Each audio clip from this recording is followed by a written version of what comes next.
Bonjour et bienvenue à cette quatrième et avant-dernière convocation de la semaine du tribunal de l'actualité, votre émission d'analyse et de décryptage. Nous sommes également accessibles à travers les plateformes Facebook et YouTube. Je suis Adam Scalet Ouedraogo, président du tribunal, et sur ce plateau, je suis en compagnie des deux juges au siège, Geoffroy Vaha, Bernard Bougma. Bonjour. Bonjour Bougma. Bonjour président Ouedraogo, bonjour juge Vaha, bonjour madame, monsieur. Bonjour juge Bougma, bonjour président, bonjour auditeurs et téléspectateurs. Le sujet est sur toutes les lèvres, déchaîne des passions. Le stade du Katout a été suspendu par la Confédération africaine de football. Pourquoi une telle sanction? Quelles sont les conséquences sportives? Pour en parler, nous avons sur ce plateau Lassina Savadogo et Claude Ramba, tous deux journalistes sportifs. Bonjour et bienvenue. Bonjour président, bonjour au juge. Bonjour. Alors bonjour cher juge, bonjour monsieur le président. Vous nous avez convoqués, nous sommes là. Alors nous sommes à un tribunal et les premiers mots reviennent au juge et ça sera juste après cette première transition.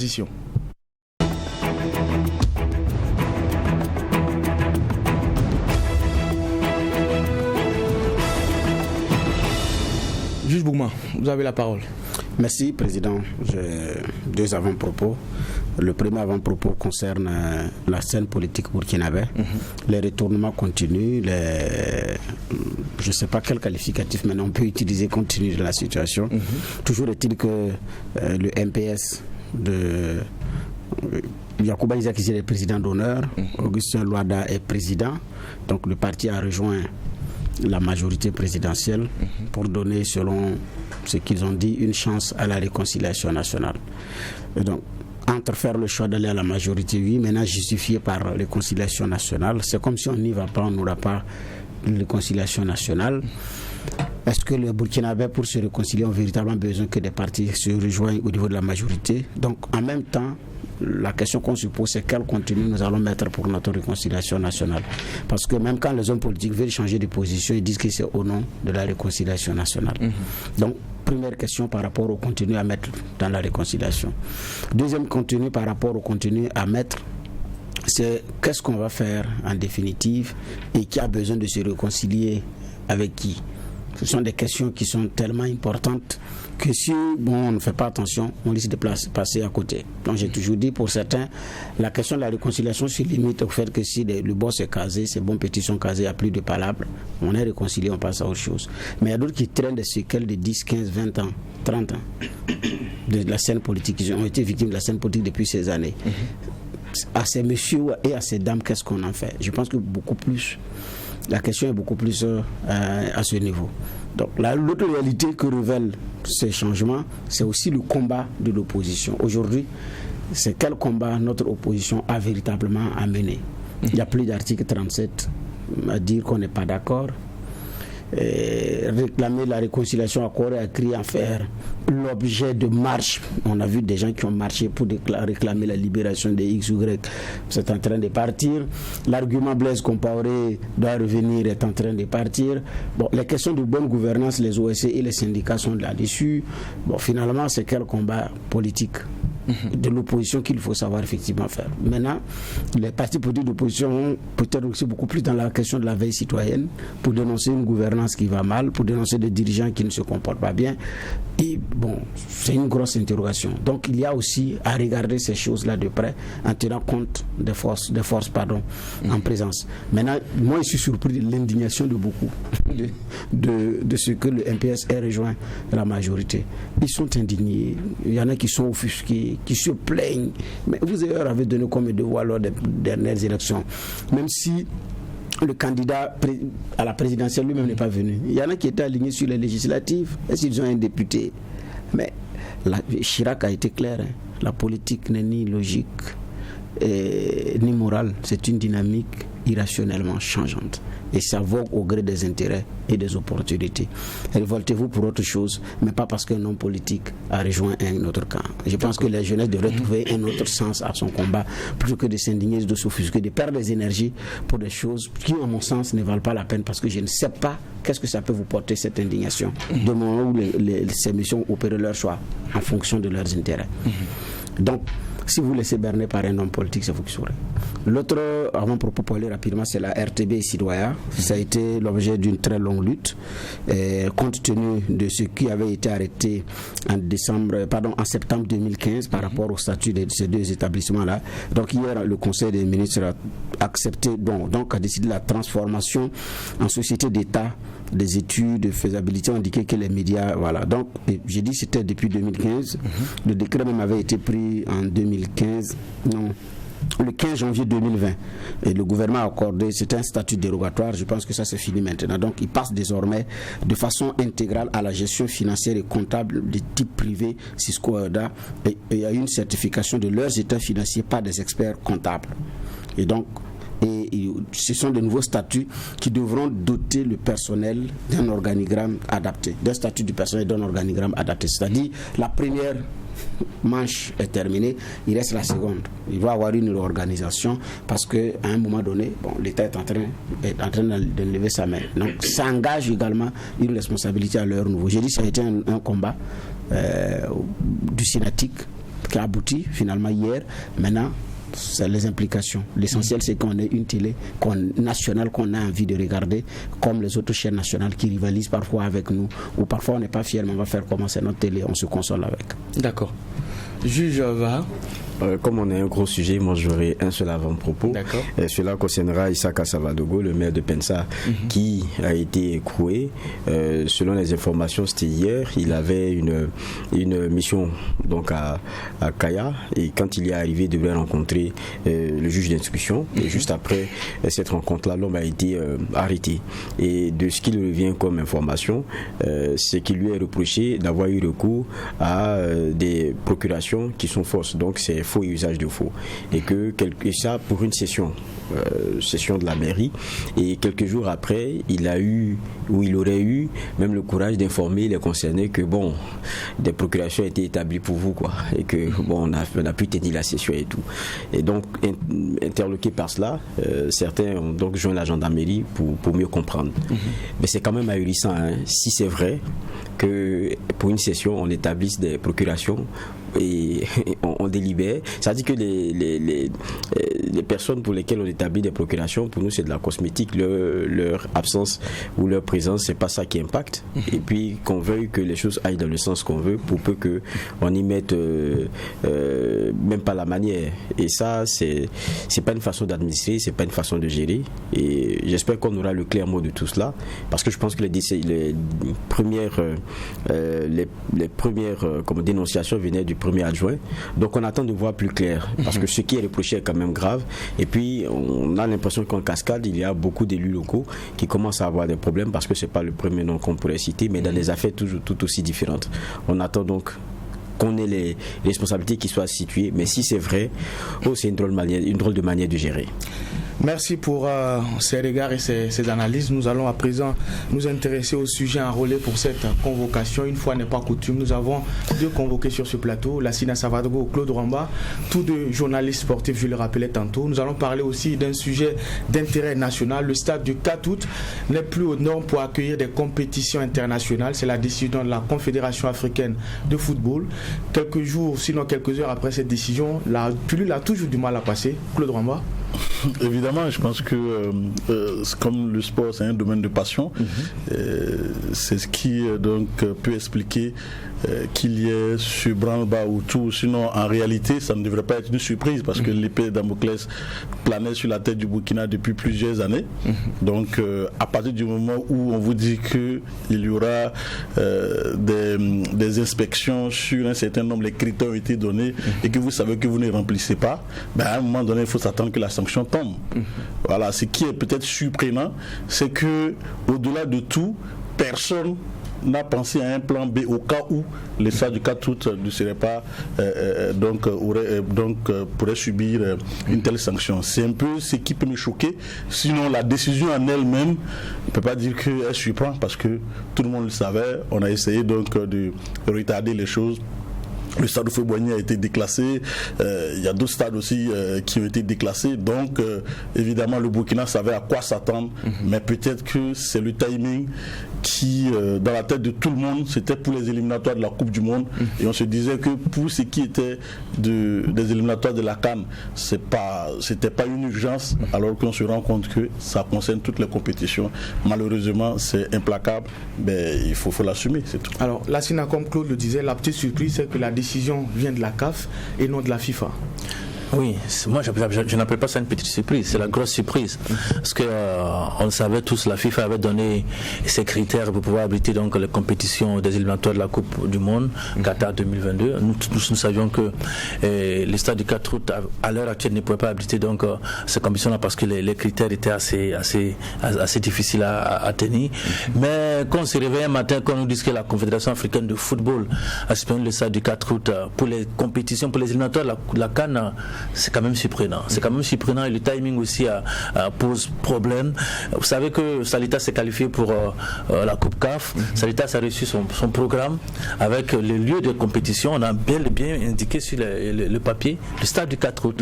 Et la CAF autorise le WAC de Casablanca contre le Casa Chip de jouer le match à Ouagadougou. C'est une parenthèse que je vous fais.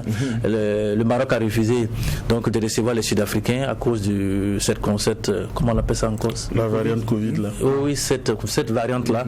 Le Burkina, je ne sais pas pourquoi, nous on accepte parce que comme si nous on n'avait pas peur de la variante Covid, on accepte d'accueillir le Kaiser Chiefs face au WAC, ils jouent leur match et on apprend derrière que le rapport fourni par les commissaires n'a pas été en notre faveur.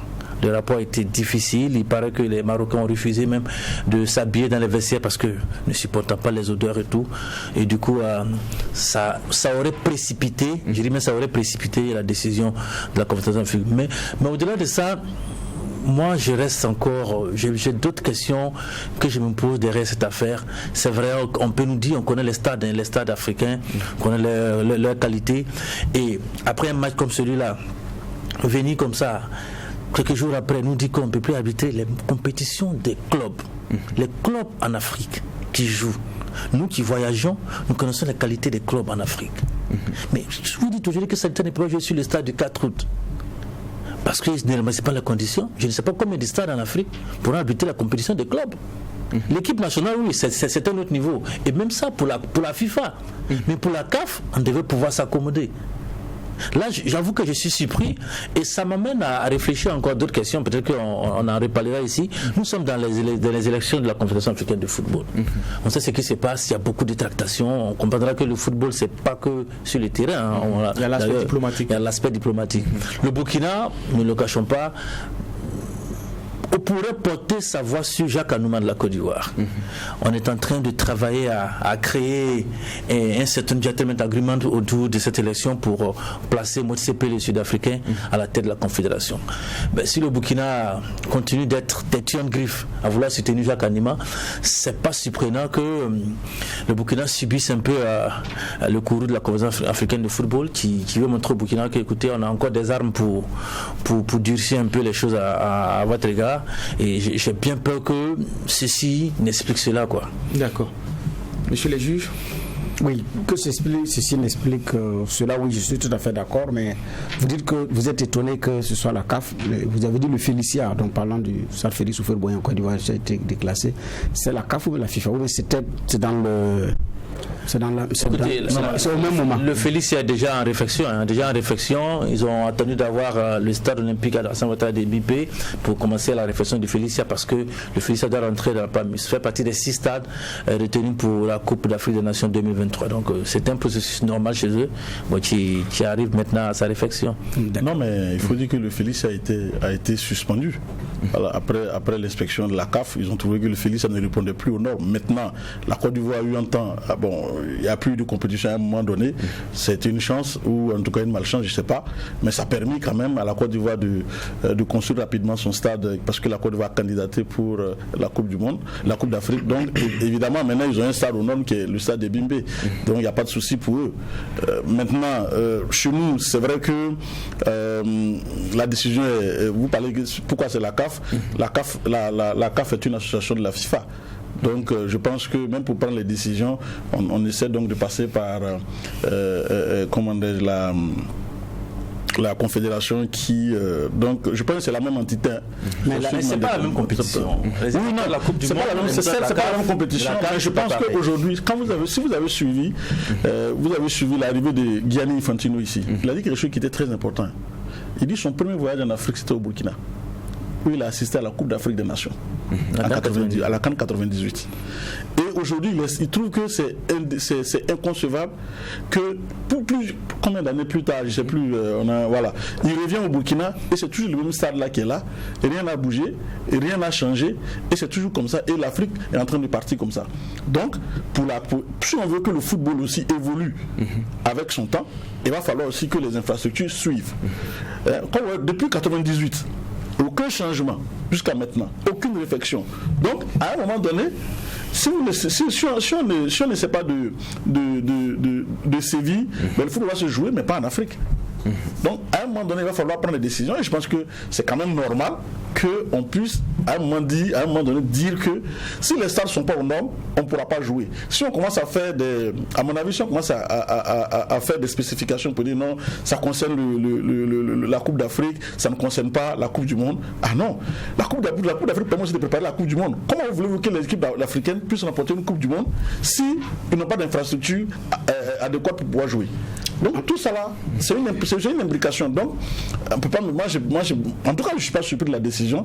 Maintenant, je peux être d'accord avec lui parce qu'il peut y avoir d'autres implications, parce qu'on sait la FIFA aussi, ou en tout cas la CAF aussi, dès lors qu'elle veut te sanctionner parce que tu n'obéis pas à un certain nombre de choses et que tu ne respectes pas la diplomatie qui est donc engagée par ces personnes-là, tu peux avoir un peu le courroux. Ça montre également que l'influence du Burkina Faso au niveau de la CAF aussi a baissé, parce que très longtemps, l'épée Damoclès planait sur la tête du Burkina, et on ne savait même pas d'ailleurs pourquoi le Burkina était toujours exempté. Ça n'arrivait pas donc à sanctionner le Burkina, alors que certains pays ont été sanctionnés. Donc, comme il le dit aussi, avec toutes ces influences-là, si vos influences diminuent aussi et que vous n'êtes plus dans les sphères de décision, comprenez que les gens vont agir. Je suis d'accord que l'influence diminue et tout, mais il y a aussi à balayer devant sa porte. Parce que quand les joueurs disent qu'ils n'arrivent pas à s'habiller dans nos vestiaires, ça sent pas bon. Il y a une réalité maintenant. Il y a une norme qui a été édictée et que toutes les équipes doivent s'accommoder. Vous connaissez les pays de l'Afrique du Nord, mais la Tunisie a eu le courroux de cela. Ils ont vu les stades aussi qui a été suspendu, même s'ils ont commencé à... Donc, au moment où les autres mettaient les stades au nord, nous on faisait quoi? Voilà, peut-être qu'aujourd'hui, moi je pense qu'il faut tenir le langage de vérité.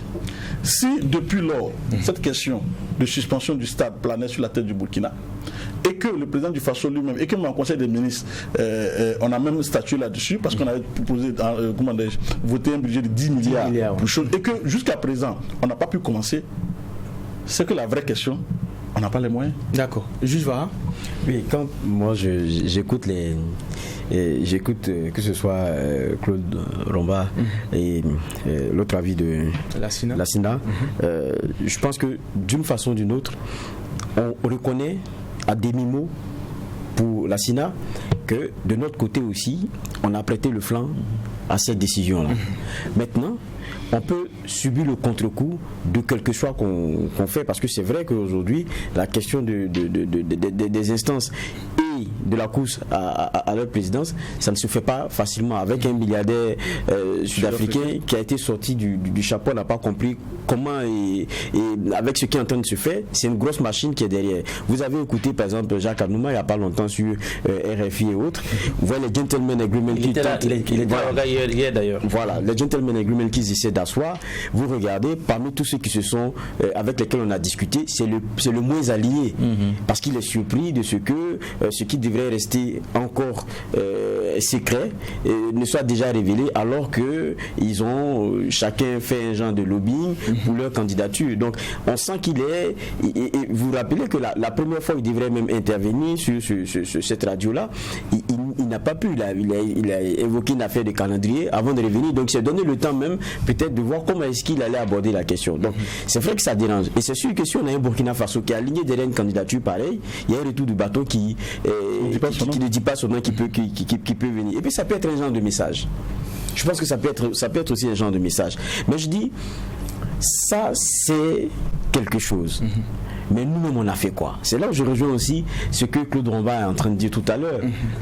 Je ne peux pas comprendre qu'on en soit aujourd'hui à être un pays qui ne peut pas accueillir un match d'envergure internationale. Mais c'est insultant. Pour un pays qui est passionné de football, avec les étalons, vous rappelez, avec une finale, comment on les a accueillis ici? Mais ça doit interpeller. Et puis je disais encore hier qu'on sait ce que le football vaut lorsque vous êtes dans des moments de crispation sociale et tout. Donc c'est des choses qu'on devrait pouvoir faire. Mais c'est une question de prospective d'abord. Quand on prend le cas de la Côte d'Ivoire, tout à l'heure, il parlait du stade des BMP, ça a coûté combien? C'est pas 143 milliards, mais 68 milliards financés par la Chine. Donc c'est même pas eux qui ont tout endossé. Actuellement là, il n'y a pas longtemps notre stade du 4 août, on parlait de combien de milliards pour l'effection? C'était il y a 10 ans. 10 milliards. Aujourd'hui on est à combien? Aujourd'hui ça va dépasser. Parce que quand vous prenez 143 milliards, 10 milliards officiellement. Le stade des BMP là, 143 milliards. Il y a hôtel, il y a piscine, il y a tout ça là-dedans, tout ce que vous avez autour, truc olympique et machin. Mais je pense que tout est une question de prospective. Il y a une question de sous, c'est clair, mais les sous on va les chercher. Et puis on se fait accompagner. Je rappelle le cas du stade des BMP, c'est plus de 60 milliards de financement venus de la Chine. Donc on pouvait, si vraiment on était vraiment touché par la question, c'est ce que je me dis, moi je suis pas pédiste de domaine, je dis toujours, mais si on était touché par la question, prospective étant prospective, on aurait pu commencer quand même c'est pas aujourd'hui qu'on va se réveiller avec une claque, genre on nous a giflé ou quoi. Non, on savait que c'était sur notre tête. Maintenant, moi, la question que je vais retourner parce que c'est eux qui sont. Vous êtes très souvent avec. C'est vrai que c'est un nouveau ministre.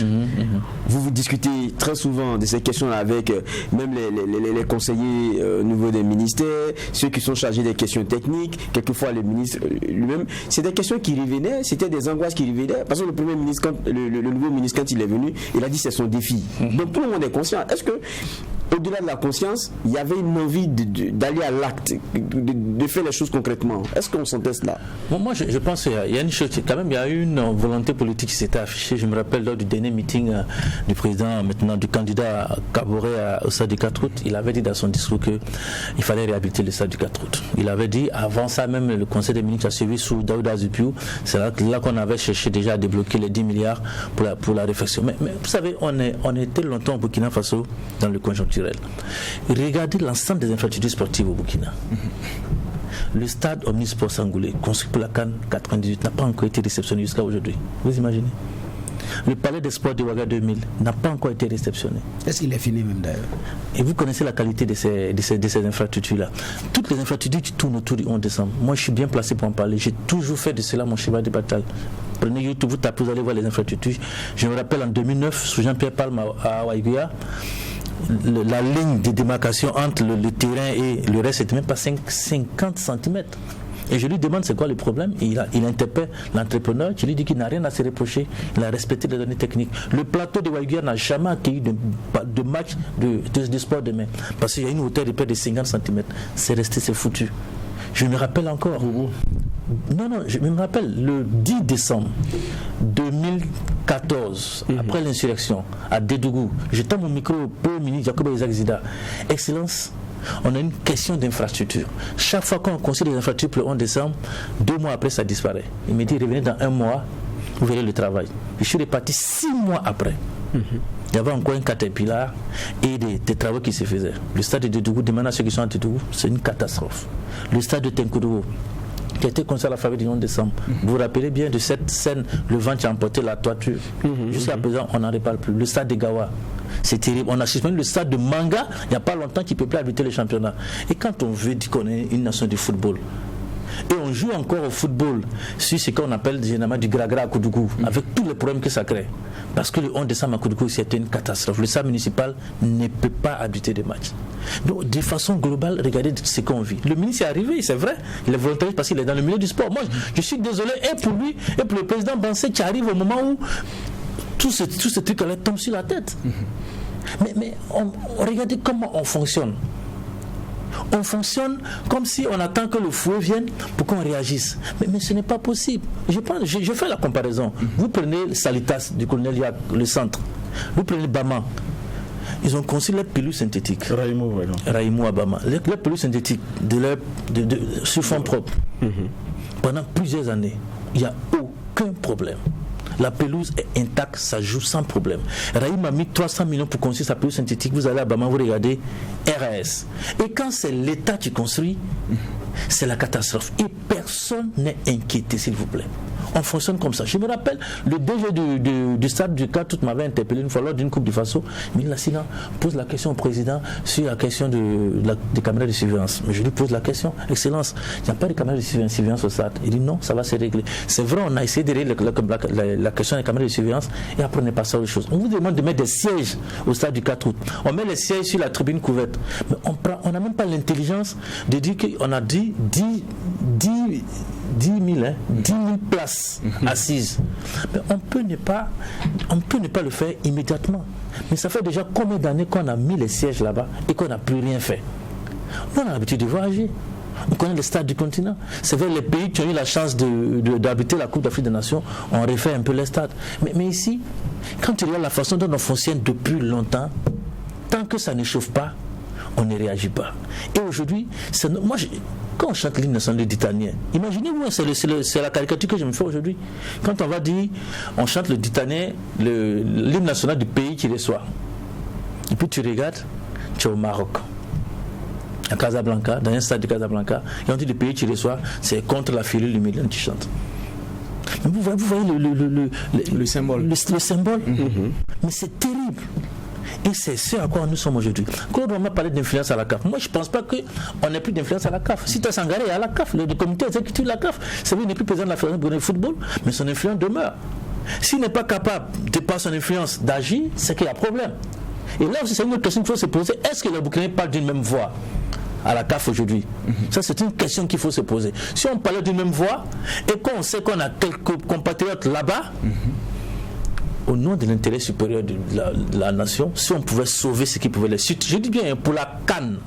C'est vrai qu'on dit que la FIFA et la CAF, c'est grand frère, petit frère, mais quand même, on connaît nos réalités. La CAN, on aurait pu s'arranger pour pouvoir jouer les éliminatoires de la CAN. Et même quand ceux de la FIFA vont arriver, on va. Moi, je suis à la Blida. J'ai vu le stade de Blida pour les éliminatoires de la Coupe du Monde, Burkina, Algérie. Blida, c'est pas un stade extraordinaire. Mais c'est vrai qu'ils ont des influences qui ont fait qu'on a pu jouer. C'est vrai qu'il y a déjà quelques années, c'était déjà en 2013, nous sommes en 2021.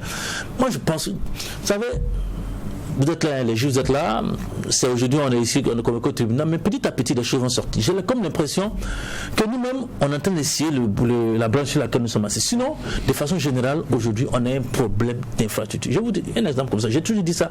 Vous savez qu'au Burkina, on n'a même pas 1 mètre carré de plancher. Le plancher, c'est ce qu'on met au-dessus des palais des sports. On a construit le palais des sports de Ouagadougou 2000 qui n'est pas encore réceptionné. Pas 1 mètre carré de plancher.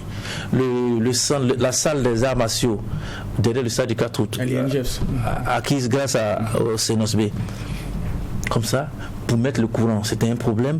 Pour avoir l'eau, c'était un problème. Et aujourd'hui, on fonctionne comme ça. Derrière le stade, le palais Omnisport, on a construit des plateaux de combien d'années?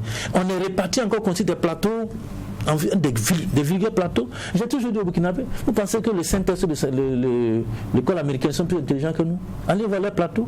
C'est un hangar de 6 poteaux. Et puis là, comme les entrepreneurs le font pour mettre les camions et les marchandises. Mais pourquoi nous au Burkina, on ne peut même pas penser ça, ne serait-ce que ça? On sait qu'il fait chaud en mettant un hangar, en mettant de l'éclairage solaire, comme on l'a fait d'ailleurs l'éclairage solaire du côté du plateau Omnisport du secteur 28. On peut jouer 24 heures sur 24. On ne pense pas à ça, on dilapide l'argent. Rappelez-vous de cette histoire, Claude le témoin. Le plateau de Yéguéré, il a été inauguré il y a quelques années avec la présence de 4 ministres de la République. Je l'ai dit comme ça, ça a choqué les gens. 3 jours après, un vin est venu et tout est parti. J'étais sur le ministre Taïrou Bangré. Enfant de Yéguéré. Nous en sommes là. Vous partez à Bourou, vous regardez le plateau Yéguéré. C'est une catastrophe. D'accord. Ma question concernait les deux. Entre le vœu pieux et puis l'acte, parce que c'est ça qui change les choses sur le terrain. Ce n'est pas seulement penser et tout, mais c'est être prêt vraiment à changer les choses avec des actes concrets. Il a abordé une partie du problème. il y a la question de la gouvernance. Voilà, c'est pas que le gouvernement n'a pas fait quelque chose. Voilà, il y a eu, vous avez parlé de prospection, de prospective et tout ça. Ça veut dire que s'il y avait ces questions de vouloir construire des infrastructures sportives, les gens y ont pensé. Maintenant, la manière de faire a posé problème. Parce que, comme il a dit également aussi, il n'y a pas de sanction derrière. On n'a pas tiré le son parce que ça s'enchaîne. Voilà, on ne tire pas le son, on laisse et ça continue, ça continue. Ça veut dire que c'est un système. Moi je dis, il a dit il y a plusieurs ministres qui sont succédés, c'est toujours le même résultat. Donc il y a un problème. Ça veut dire que ce n'est même pas lié à un individu. C'est lié à un système qui est posé et que le système même est plus fort que ces individus-là. Parce que celui qui arrive, ne sont pas une priorité, mais même quand tu arrives avec ta volonté, comme il a dit, il y en a qui viennent à la discussion très volontariste, ils viennent avec ta volonté, mais tu te heurtes à quelque chose. Parce que plusieurs ministres sont succédés, plusieurs infrastructures sont construites et ce sont les mêmes résultats. C'est mauvais. Sauf pour la dernière infrastructure qui apparemment respecte pour le moment les normes. On attend de voir Banfora avec la pluie qui arrive bientôt, on verra. Donc ça vous dit qu'il y a ce problème-là. Maintenant, qu'est-ce qu'il faut faire? Je pense qu'aujourd'hui, tout ce qu'on a dit, c'est bien. Maintenant, qu'est-ce qu'il faut faire? Même le stade du 4 août, dans son projet, n'est pas fini. Parce que tout ce qu'il y a, que ce soit l'INGEPS, la cité chinoise et tout ça, c'est pour le stade. C'était un grand complexe. Au temps de la Révolution, c'était véritablement un grand complexe, mais ça n'a jamais été achevé. Ça n'a jamais été achevé. Et même après, comme il l'a dit, il y a eu des problèmes ici. Même aujourd'hui, comme quelqu'un l'a dit, tout est transformé en maquis. C'est devenu du Moukolro. Voilà. Donc, ça veut dire qu'aujourd'hui, il y a la question du système qui est en train donc d'étouffer évidemment cela, mais aussi à la question des moyens. Parce que le gouvernement s'engage depuis plusieurs années, a dit qu'on va donner 10 milliards, et que le secrétaire général du ministère des Sports dit que depuis tout ce temps, on n'a que récolté que 4 milliards. 4 milliards qui ont été débloqués. Donc c'est pour dire qu'il y a un véritable problème de moyens financiers, parce qu'on ne peut pas annoncer, et puis depuis combien d'années on n'a jamais vu un clou là-bas. C'est pour dire qu'il n'y a pas l'argent.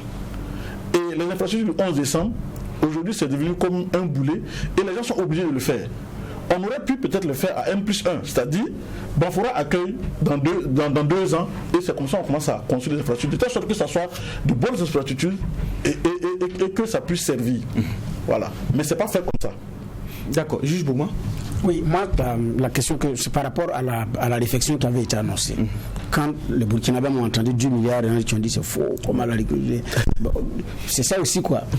J'ai vu le commentaire, j'ai souri. 10 milliards, c'est peu, hein. Oui, très peu. Donc, je regarde les commentaires. Bon, à certains, je me suis posé la question, est-ce que ce monsieur a déjà construit un ditol? Ah oui, c'est vrai, il ne faut pas. 10 milliards, il y a eu beaucoup de bruit, non, c'est faux, c'est parce qu'ils veulent bouffer l'argent, sinon, bon, voilà. Mais c'est un stade. Donc on a d'abord passé le temps à nous corréler sur le chiffre de 10 milliards. Et il y en a qui sont jusqu'à se demander le stade à quoi. Mais ils ont raison, ils n'ont jamais vu notre stade. Et parmi ceux qui commentent, c'est sûr qu'il y en a qui n'ont pas encore mis les pieds au stade du 4 août. Et vous voulez regarder ces messieurs-là pour gérer aussi un pays. Après vous êtes rattrapé par la réalité des faits. Parce que si quelqu'un connaît quelque chose, comment vous savez qu'il connaît. J'ai dit, quand j'ai lu les commentaires de certains, je me demande s'ils ont déjà conçu leur propre titre en fonction de la pertinence des arguments. Peut-être que pour le soutenir, il faut dire qu'aujourd'hui, quand vous regardez, un stade doit être construit, comme il a dit, avec des gens qui savent construire des stades. Tous ceux qui font BTP ne peuvent pas construire stade. On n'a jamais réussi à faire l'éclairage des stades au Burkina. Puisqu'on donne à celui qui fait l'éclairage public, qui va venir faire l'éclairage du stade, c'est pas pareil. C'est parce que vous voyez les lampadaires là que vous connaissez, c'est parce que ça éclaire bien la chaussée. Alors, et que c'est suffisant pour donc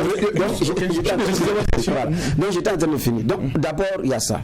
Mais moi c'est la question de la volonté politique. Quand on parle de 10 milliards et qu'on ait pu récolter 4 milliards, est-ce qu'on ne pourrait pas commencer?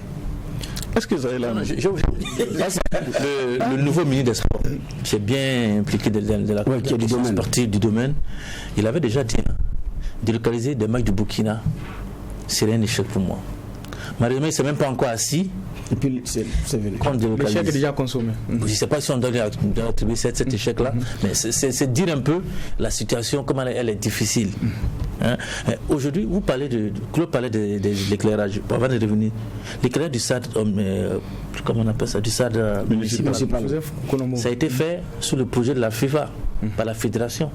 C'est une catastrophe.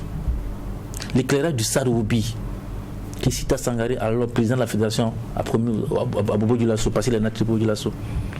Pendant 24 heures, je vous dis, pendant 24 heures, on a allumé les lampadaires jusqu'à l'heure du match. On n'a pas pu. Devant le maire de Bobo, devant les autorités de Bobo Dioulasso, pour jouer le premier match en nocturne à Bobo Dioulasso. Ça n'a pas pu se faire.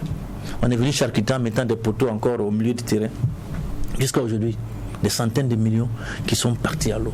Et pendant ce temps, la FIFA a un projet qui confie à une structure qui est reliée à l'instance internationale. Ils font l'éclairage solaire du stade de l'EFO.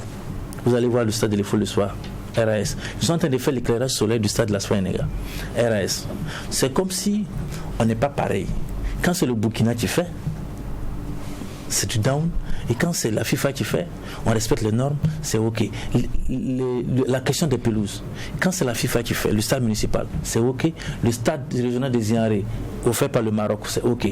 Mais quand c'est nous, le Burkina, qui faisons, c'est la catastrophe. Mais vous soulevez un problème, mais c'est ceux qui exécutent le projet, c'est-à-dire que ceux qui ont le marché pour l'exécuter de façon très claire, est-ce que c'est les mêmes types d'entreprises? Ça, c'est la première question. Parce que si c'est les mêmes types d'entreprises, si c'est les mêmes entreprises qu'on retrouve, ça veut dire qu'il y a un gros souci. Ce n'est pas le problème technique, mais peut-être qu'il y a trop d'argent qui glisse entre temps. Enfin, c'est ce que je vous fais dire. C'est pas moi qui le dis, c'est vous qui le dites. C'est ce qui est important. Non, c'est ce qui est important. Non, mais j'ai d'abord posé une question. Est-ce que quand vous regardez, vous avez des infos qui vous mettent à l'aise pour dire que c'est les mêmes entreprises là qu'on retrouve sur les mêmes projets, là où ça marche et là où ça ne marche pas? Auquel cas on peut maintenant aller regarder ailleurs. Un exemple, celui qui a supervisé les travaux de la FIFA au Burkina, c'est un Burkina, mais c'est M. Kemde. D'accord. Au stade municipal. Il supervise, c'est nickel. Mais quand il s'agit maintenant des appels d'offres par le ministère des Sports et tout ça, ce n'est pas eux qu'on prend. Le ministère des Sports est obligé d'envoyer un certain bléant se former avec un certain nombre de personnes là, pour le synthétique. Mais jusqu'à aujourd'hui, je vous assure, on se demande si c'est une malédiction. On se demande si c'est une malédiction qui nous habite, pourquoi on soit jusqu'à là. Regardez, bon, vous êtes là, vous êtes beaucoup plus politique que sport. Les déclarations de politique générale du Premier ministre, souvent à l'Assemblée. On rigole souvent quand on arrive à la partie sport. Le maillot jaune du Tour du Faso a été remporté par un Burkinabé. Les étalons se comportent bien. C'est peut-être un paragraphe. Et on passe à autre chose. Vous parlez de la perspective. Jamais on a dit non. Le gouvernement a pensé que Ouagadougou est devenu aujourd'hui 3 millions d'habitants. Le stade du Cas, tout est dépassé. Nous allons penser à construire un nouveau stade.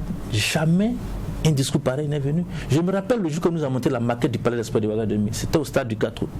Je ne sais pas ça fait combien d'années aujourd'hui. Le stade du Palais des Sports est fini et était déjà dépassé. Oui, est-ce que quand vous dites fini, moi je doute parce que j'ai assisté à des compétitions où sous la pluie, il y a l'eau coulait. J'allais vous dire ça. C'est juste une ouverture au-dessus du toit. Et pendant combien d'années, moi j'ai aboyé comme c'est pas possible sur cette question-là. Jusqu'à aujourd'hui, ce n'est pas réglé. Et les parkings sous-sol, c'est de l'eau. C'est de l'eau. Ça, je parle de ce que j'ai vu. Ça, c'est... Et on fonctionne comme ça. On fonctionne comme ça, on sort, on va. Mais ça, c'est une partie pour les sports demain. Je vous ai dit, on n'a pas de plancher. Aujourd'hui, le sport demain, ce sont des disciplines spectaculaires. Mais le Burkina ne peut pas tomber parce qu'il a des réflexes qui joue sur le macadam. On ne joue pas. Alors qu'à côté, aller au Mali, aller en Côte d'Ivoire. Je vous ai dit des hangars, des hangars qu'on peut construire. Avec grillage. Et puis si on veut, dans l'esthétique, imaginez aussi le palais des sports. Vous avez vu comment la toiture est belle si on avait mis des plaques solaires. Alors, même si on a les 10 milliards, on n'est pas encore sorti de l'aubaine. Non, on n'est pas sorti de l'aubaine. D'accord, pour avancer sur le sujet et permettre à ceux qui nous suivent de comprendre, qu'est-ce qu'il faut réellement au stade du 4 août pour que ça soit aux normes? Qu'est-ce qu'il faut concrètement? Il y a 12 critères. D'accord.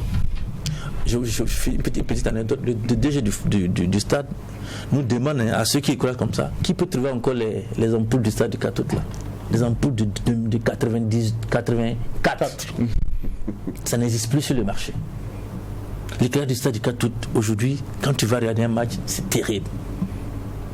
Il faut reprendre l'éclairage. Et en même temps, tu es étonné que la CAF de se suspende. Non, la CAF, je suis étonné que la CAF, parce que je connais Ce sont les mêmes ampoules de 84 qui sont là-bas. Je crois, je parle sur le contrôle de ceux qui connaissent. Je crois. Bravo, dénoncier. Oui, je crois que c'est toujours les mêmes ampoules qui sont là. Je sais pas. Bon. Le stade Omnisport, personne ne veut monter sur les pylônes du stade Omnisport de Sangoulé. Parce que la qualité laisse à désirer. Vous parliez de 12 critères et puis après. Oui, 12 critères. Oui, 12 critères. Je parlais de l'éclairage. Parce que quand on était sur l'éclairage, il faut 120 lux, hein, les ampoules de 120 lux pour cela. 1200. Les vestiaires. Il faut des vestiaires. Mais des vestiaires qui répondent aux normes. Bon, vraiment, quand j'ai vu nos vestiaires. C'est Paolo Duarte, lors de son premier passage, qui a fait refaire les vestiaires des étalons. Pas de tout. Lui-même, hein? Lui-même qui a fait refaire les vestiaires des étalons. À ses propres frais? Oui, à ses propres frais. Ça, je peux le confirmer en tout cas. Non, ça, moi, il me l'a dit. Lui-même, il l'a fait. C'est-à-dire qu'il était même avec les charpentiers, il venait, il donnait, faites comme ça, c'est comme ça, je veux, c'est un peu ça. Et paradoxalement, quand vous allez au Burkina, le vestiaire des étalons c'est pas la même qualité que le vestiaire des choses, alors que non. Du pays qu'on reçoit. Il faut deux bancs couverts, chacun avec siège pour au moins 14 joueurs situés à au moins 5 mètres de la ligne de touche. Regardez les stades anglais. Quand on regarde, c'est très agréable de voir les bancs de touche côte à côte avec les entraîneurs juste séparés par 2 mètres. Chez nous, ça n'existe pas. On dit deux vestiaires équipés chacun de 5 douches. Et de 5 toilettes individuelles, des sièges et casiers pour 25 joueurs, une table de massage, un tableau tactile, vous savez, le foot c'est devenu très très exigeant, hein, quand je vous dis ça, tableau blanc, tableau à feuilles mobile avec stylo, eau chaude et froide, une bonne ventilation ou climatisation. On dit des vestiaires pour les habits avec des exigences minimales suivantes: une douche, 4 toilettes sièges, 4 casiers, un bureau, une connexion internet, une bonne ventilation et climatisation, un réfrigérateur, un tableau tactile, trousse pour les premiers secours, un panneau électrique de changement de joueurs. Et à ce niveau, le stade doit garantir un accès direct, privé et sécurisé pour les équipes et les arbitres de leur vestiaire jusqu'au terrain de jeu.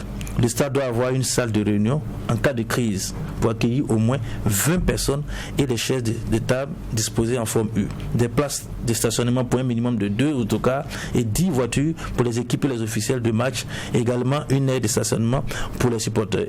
Une infirmerie pour les joueurs et un autre pour les officiels dotés de matériel bien déterminé. Une salle de contrôle antidopage, capacité d'au moins 10 000 sièges. Est-ce que nos 10 milliards n'étaient même pas d'ailleurs Non, ça suffit pas. C'est ce que bien estimé. Doté d'un système de haut-parleurs qui couvre à la fois l'intérieur et l'extérieur du stade. Le stade doit être doté d'un accès à la place adapté aux personnes handicapées. C'est très simple. La FIFA, 10 milliards. Au font, est-ce qu'il faut. Moi, je me pose la question. Au fond, quand vous regardez, c'est renouveau qui est la question. Est-ce qu'il ne faut pas un nouveau stade? Non, le ministre a dit, quand il réfléchit un peu sur les coûts et tout, il se demande s'il ne fallait pas réfléchir à la construction d'un nouveau stade. Et je vous assure quelque chose. Le plan du stade du 4 août n'existe plus. Oh là.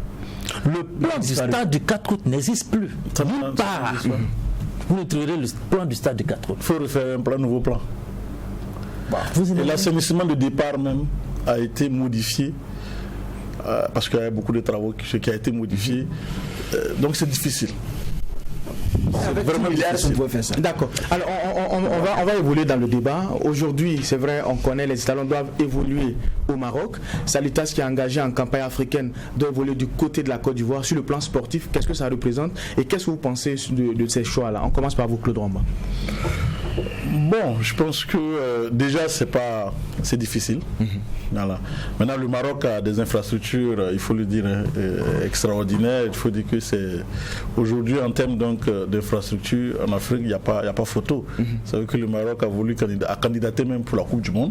Donc dans ces conditions-là, et puis il y a un partenariat entre le Burkina Faso et le Maroc. L'équipe nationale a l'habitude donc d'aller là-bas, mais c'est toujours difficile. Il le dit, le Titanic qui va raisonner donc dans les travers du stade, c'est vraiment, il y a quelque chose qui se perd. Maintenant, bon, Salitas, vous connaissez, je pense que même avant, quand les gens sont tombés, moi j'avais appelé un dirigeant de Salitas, je disais, mais comme ça, il dit non, pour nous, notre choix est clair. Si on doit jouer, c'est Abidjan. Vous connaissez la proximité donc, du colonel avec ce pays-là, et puis il y a beaucoup qui viennent de ce pays-là, qui ont quand même passé là-dessus. Donc, pour dire que, bon, et puis c'est pas loin. Comme c'est en Afrique, si jamais on lève les situations de Covid et tout, ben, Salitas peut convoyer ses supporters du côté d'Abidjan. Donc, je pense que c'est le moindre mal. Même si c'est vraiment beaucoup de pincements au cœur on voit cela. Mis à part la question des souverainetés, c'est des choix qui s'imposaient. Hein. Le Maroc et le Burkina sont de très bons rapports. La proximité aussi du Maroc avec l'Europe fait que les joueurs peuvent facilement rallier Casablanca. On a beaucoup de joueurs désormais dans les pays du Maghreb, qui fait que c'est quand même un choix réaliste, qui va coûter moins cher par rapport à Abidjan pour les étalons. Le président Bansé, qui a pris le relais du président Sita, a gardé les bons rapports avec la Fédération marocaine de football.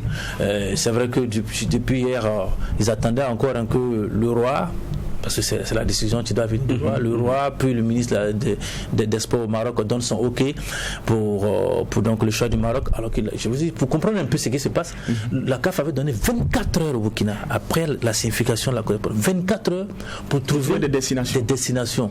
Auquel cas, le Burkina jouerait sur le terrain de l'adversaire. À l'aller comme au retour. J'ai demandé la pression qu'il y avait.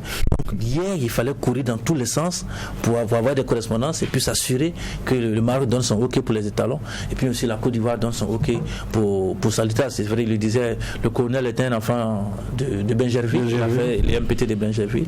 Il y a beaucoup de joueurs de Salitas qui, bien sûr, qui viennent de la Côte d'Ivoire. Bon, avec la proximité politique, sociaux et tout ça là, je pense que la Côte d'Ivoire est un bon choix pour Salitas, même si je pense que ça va compliquer la. J'avoue que je suis toujours. J'ai toujours sur ma qui paie la facture? C'est nous, c'est pas nous. Oui, c'est nous, c'est le ministère. Et j'avoue que. Donc à chaque sortie, il faut casquer. Mais vous avez un ordre de grandeur pour les stades? Ça doit coûter combien de recevoir ailleurs? De recevoir ailleurs. Mais je pense qu'il faut dire que d'abord il y a une convention entre le Maroc et le Burkina, la Fédération royale marocaine et la Fédération burkinabé. Donc puis vous connaissez un peu les Marocains aussi qui dans leur offensive diplomatique et tout ça. Voilà, et donc je suis un peu plus souple sur ces questions-là. Donc il y a certaines choses déjà qu'ils essaient donc de gérer parce qu'ils connaissent un peu les difficultés. Donc à partir de ce moment, ça peut se passer. Mais avec la Côte d'Ivoire, il est évident que il faut casquer. Voilà, il va falloir il y a aussi cette proximité-là. Je pense que la Côte d'Ivoire, les clubs ivoiriens n'étant pas qualifiés pour les phases de poule de la Coupe CAF, recevoir Salitas, c'est vrai, on serait un peu chahuté, ça il faut le dire par les Ivoiriens qui adorent bien ça sur les réseaux sociaux, mais bon, je pense que ça va rester amical. Et puis bon, les choses vont se passer. Mais ce qui est aussi, il faut dire, je me rappelle que le Sénégal, le stade sénégalais avait été suspendu pour des incidents, pas pour la qualité.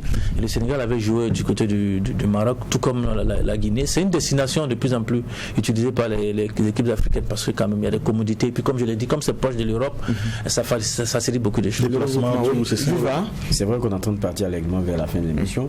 Et moi je veux qu'on revienne aussi sur les ambitions du ministre parce que c'est quelqu'un qu'on a écouté. Les ambitions pourraient aujourd'hui, quand on regarde ce que nous tombe sur la tête, folle. Il faut le dire comme ça, abriter une CAN, et puis bon, il y a des jeux, je sais pas, islamiques et autres. Ça, c'est des ambitions.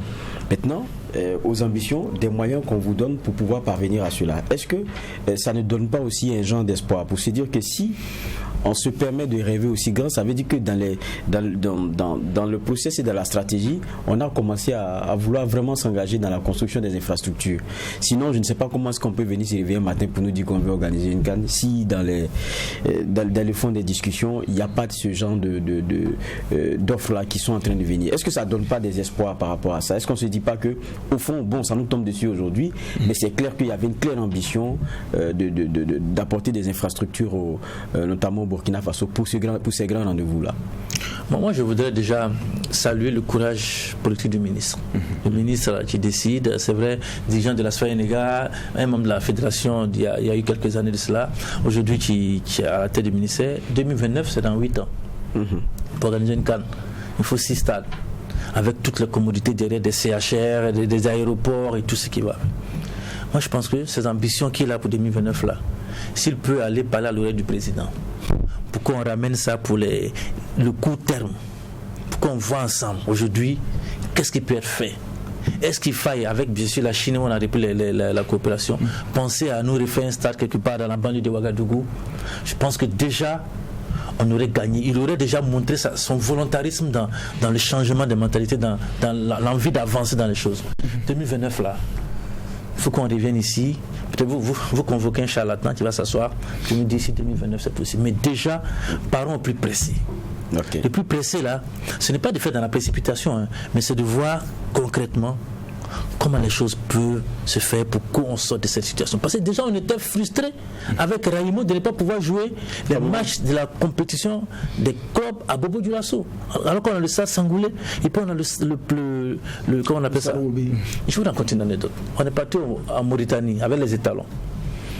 Le ministre Daouda Zoupi était là. Quand il est venu sur le stade Cheikh Bouadia, ça a été monté de toutes pièces comme ça, on a serré les écrous. J'ai dit, monsieur le ministre, regardez un stade. Il est beau le stade. C'est ce dont on a besoin pour le 11 décembre. On ne peut pas mettre un tas de béton. Le stade du 11 décembre est construit de la même manière. Béton, c'est la même manière. Mais écoutez, c'est comme si on n'a pas d'architecte, si on ne peut pas réfléchir. Je prends mon enfant, je l'amène à Manga, il voit le stade, c'est pareil. Je l'amène demain à Dédougou, il dit papa, c'est le même stade qu'on a vu à Manga là. Il dit oui, c'est construit de la même manière. Je l'amène à Gawa, c'est la même chose. Il n'y a même pas de diversité, même pas de coloration. On ne peut pas voir autre chose. Alors, c'est ce qu'il nous faut. D'accord. Moi, je disais que c'est vrai qu'il faut rêver. Ça donne beaucoup d'espoir. C'est également aussi parce qu'on veut construire un stade, on veut participer à une Coupe d'Afrique, c'est des occasions pour évidemment construire ces infrastructures-là. Mais en même temps aussi, comme il a dit, il faut être réaliste. Vous avez Gianni Infantino, je prends son exemple parce que pour moi, il a dit de certaines choses dont on doit s'inspirer. Il a dit, regardez, faites le bilan de la Coupe du Monde au Brésil. Il y a des stades aujourd'hui dont on n'avait pas besoin et qui sont laissés donc qui sont en train de partir délabrement parce qu'on ne les utilise pas. Voilà. Aujourd'hui, nous n'allons plus dire qu'un seul pays va organiser une Coupe d'Afrique. Voilà. Parce qu'il faut 6 stades, voilà. Aujourd'hui, allons vers la co-organisation. Ça permet quand même d'avoir des infrastructures. Si on a au Burkina, est-ce qu'on a besoin d'avoir 6 grands stades comme ça actuellement? Non. Peut-être on peut en avoir besoin de 3. Et 3 autres dans un autre pays, ça permet d'organiser et ça nous permet donc d'aller plus vite. Et ça permet d'optimiser aussi et d'entretenir. Parce que si vous avez 6 gros stades ici, arriver à un certain moment pour l'entretien, ça va être difficile. Donc, pour moi, quand même, ça donne de l'espoir, ça permet de rêver, ça permet donc déjà de penser à ce genre de trucs-là. Mais comme il a dit, le plus pressé aujourd'hui, c'est de trouver, comme soit Nagrengo, aujourd'hui, ils sont en train de vouloir faire les parcelles. Nagrengo, actuellement, il faut peut-être trouver un grand terrain là-bas pour pouvoir penser à construire comme Ebimpe, un grand stade, parce que le Burkina en a besoin et c'est un défi quand même pour tout un pays comme le Burkina Faso. Je pense qu'aujourd'hui il faut aller vers ça. La priorité doit être ça, la construction d'un nouveau stade, d'un nouveau grand stade à la dimension du Burkina Faso, à la dimension du football du Burkina Faso. Il faut y penser et maintenant se projeter par exemple sur 3 ans ou 4 ans pour que ce chantier aboutisse. Après, surtout une balle de stade multidimensionnel, multifonctionnel. Il ne faut pas faire un stade qui va juste venir pour le foot et puis non. Après le foot, on doit pouvoir faire beaucoup de choses dans le stade. Il faut réfléchir à cela pour ne pas que les stades, comme il a dit, quand tu vas au Gabon, tu regardes les stades gabonais, c'est une déception. Même en Afrique du Sud. Mais le Qatar, par exemple, pense à construire des stades qui vont pouvoir démonter après. On peut déjà, si vous avez des relations avec le Qatar, appeler le Qatar pour qu'ils nous ramènent le matériel qu'ils vont utiliser. D'accord, merci beaucoup. Nous allons permettre à un stade monsieur le juge de donner leur réaction de fin, surtout avec ce qu'on a eu comme révélation et anecdote. Point de secondes pour chaque juge avant qu'on ne referme les portes de cette émission. On va commencer avec vous, juge Bougma. Non, mais ce qui se passe dans le domaine du sport, c'est comme dans tous les autres secteurs. On ne rêve pas grand, on ne rêve pas futuriste. On se contente de l'essentiel et on fait avec l'existant. Et quand vous tentez l'innovation avec votre bonne volonté, il y a un système pour vous ramener sur terre. Sinon, quand vous regardez ce qui se passe dans le privé, dans plusieurs secteurs où les gens avec le peu de moyens font des choses merveilleuses, et vous regardez dans le public où il y a de gros moyens qui n'arrivent pas à faire le minimum, vous posez la question, comme il a dit, est-ce une malédiction ou bien c'est un système qu'il faut démanteler? Mais ce n'est pas que seulement le sport. Mais quand vous regardez, il y a une déception. D'accord. Une déception qui est là, qui va passer. Bernard disait quelque chose d'intéressant à un moment donné. Quelquefois, il faudrait que vous soyez avec des gens qui ont la conscience du caractère impérieux de ce dans quoi vous vous engagez. Vous savez, j'ai l'impression que c'est ce qui fait que quelquefois on a d'autres dirigeants qui sont mal à l'aise sur certaines questions. On dit qu'il n'y a pas d'argent, mais on arrive à mobiliser de l'argent pour beaucoup d'autres choses. Et je vais, pour terminer, prendre un exemple aussi simple. Quand on parle de la question de l'avion du président, c'est un véritable débat. Mais lui-même, il préfère aller louer parce qu'il sait que clairement, il ne faut pas t'amuser des fois. Nous, on a fait des missions dedans, on sait. Vous décollez, Bernard, tu en sais quelque chose. Oui, il a une oreille qui ne va pas. J'ai perdu une oreille à cause de l'avion présidentiel. Voilà. C'est celui que j'ai dit ça. Je sais ce que ça vaut. Donc, pas mal. Mais quand vous mettez dans le débat, personne n'est fou de venir dire bon, écoute, je vais acheter ça fait tellement de milliards, pourquoi machin. Quelquefois, on attend aussi le bâton pour être à l'aise, pour enclencher certaines choses. Aujourd'hui, parce qu'on ne peut plus réceptionner de matchs ici, on ne peut plus accueillir de matchs ici, ça devient légitime pour tout le monde qu'on mette des milliards pour un stade. Quelquefois, on attend des fois ces situations et l'autorité l'attend pour être à l'aise pour travailler. D'accord, merci beaucoup. Comme on l'a dit, c'est une opportunité pour poser le débat sur la question de la qualité des infrastructures sportives au Burkina Faso. Merci à vous, messieurs les journalistes sportifs, Lassina Sawadogo et Claude Rwamba. C'est vrai qu'on n'a pas la prétention d'avoir épuisé le sujet en une heure, mais on a pu en tout cas dégager des pistes de solutions et des regards divers par rapport au sujet. On se retrouve demain pour une autre convocation. Quant à vous, chers téléspectateurs et auditeurs de Truth TV Watt FM, on vous remercie pour votre fidélité. À demain.